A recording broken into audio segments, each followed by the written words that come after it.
Welcome back to TFI Global. Today we're talking about Moldova's 2025 parliamentary elections, a vote that was less about democracy and more about theatre. President Maya Sandu's Action and Solidarity Party, better known as the PAS, won by the slimmest of margins.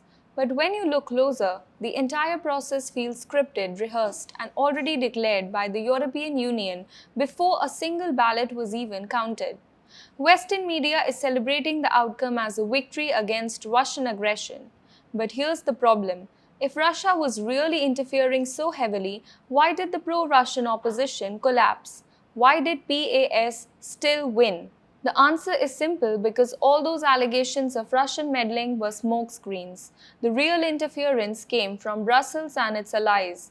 Let's break down the 4 reasons why this election looked more like a show trial than a democratic contest. The first pillar of this election charade is blatant European Union meddling. Take the digital front. Just before Moldovans went to the polls, French authorities reportedly pressured Telegram to shut down pro-Russian or anti-government channels. That wasn't a neutral act, it was censorship designed to silence dissenting voices and control the narrative online. But the interference didn't stop at the internet. On Moldova's Independence Day, top European leaders Emmanuel Macron, Friedrich Merz, and Donald Tusk arrived in Chisinau. Instead of marking a national celebration, their visit turned into a pre-election rally for Sandu's PAS. They stood shoulder to shoulder with Sandu, lectured Moldovans about Russian lies, and openly told voters that Moldova's future lies with the European Union.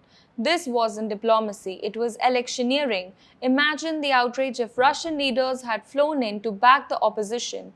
But because it was Brussels pulling the strings, the West called it solidarity. The second reason this election was anything but free lies in the treatment of opposition is because, in the weeks before the vote, Moldovan authorities raided opposition offices and banned 2 major pro-Russian parties, the Heart of Moldova and the Greater Moldova Party. Both were members of a coalition that could have posed a real challenge to the PAS.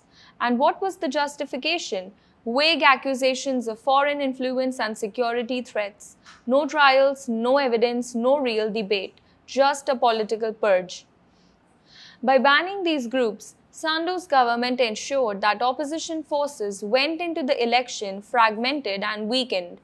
This is the oldest trick in the authoritarian playbook, which is to eliminate your rivals and then claim that the people chose you freely.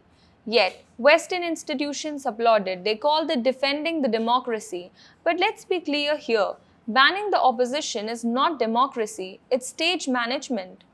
The third pillar of this rigged performance was a systematic voter suppression. Reports surfaced of thousands of Moldovans mysteriously disappearing from the voter rolls, including former President Igor Dodon himself. That's not a clerical error, that's deliberate exclusion. In Transnistria, the pro-Russian breakaway region, authorities slashed polling stations to just 12. Thousands of voters were left with hours-long waits, impossible travel or no access at all. This was a deliberate tactic to weaken the pro-Russian vote.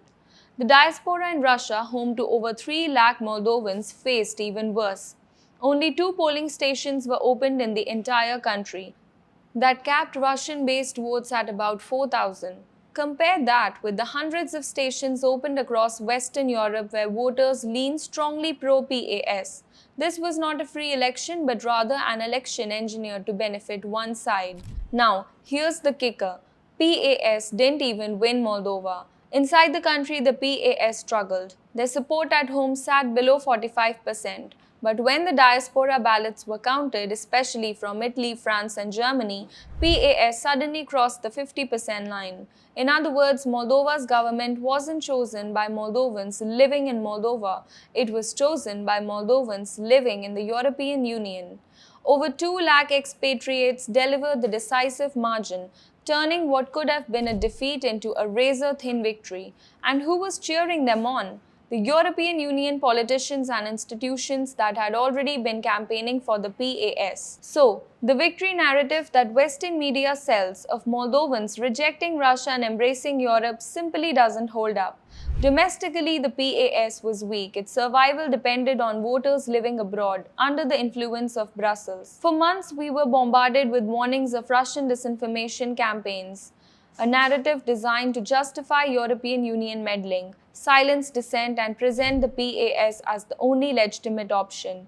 The irony is staggering. The European Union cried about saving democracy from Russia while trampling on the democracy themselves. So let's step back and look at the bigger picture. Moldova's election was presented as a fight between democracy and Russian aggression, but the reality is darker. Four things defined this vote: European Union interference, banned opposition, voter suppression, and a diaspora-driven outcome. Moldova didn't have a fair election, it had a scripted performance. And the constant accusations of Russian meddling, they collapse under the weight of reality. Because if Moscow was pulling the strings, PAS would not have scraped a win. The truth is clear. The election wasn't stolen by Russia, it was stage-managed by Brussels. The West will keep calling this a victory for freedom, but for ordinary Moldovans struggling with poverty, cultural identity, and political disillusionment, feels more like a stolen future. Thank you for watching.